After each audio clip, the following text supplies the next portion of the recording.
Hi Idol, gaano ka-importante ang sunlight? Ang sunlight, isa sa pinaka-importante yan. Kasi tinitrigger niya yung katawan natin to produce vitamin D, which results to better calcium absorption, serotonin, to melatonin. So pag natulog tayo, fasted tayo, healing yan, healing.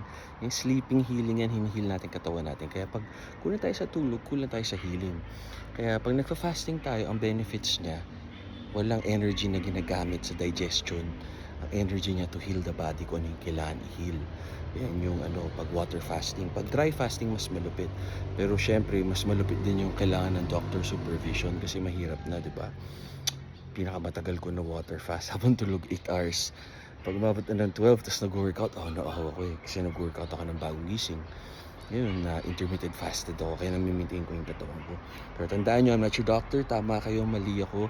Do what works for you, happy, healthy. Tsaka ang pinakamahalaga din is kung ano yung kaya nyo lang.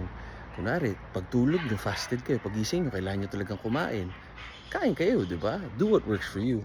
Kung kaya nyo skip ng breakfast, di okay. Kaya nyo mag-skip ng lunch, di okay. Pag hindi, kain na. At pagkain nyo, huwag nyo bibiglain yung tiyan nyo kasi baka samain kayo.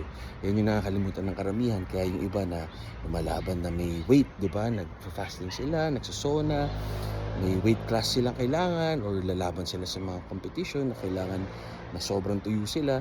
The moment na nakalimutan nila i-control yung kain nila, kumain sila, magbibigla yung stomach kasi nasanay yung stomach na walang digestion.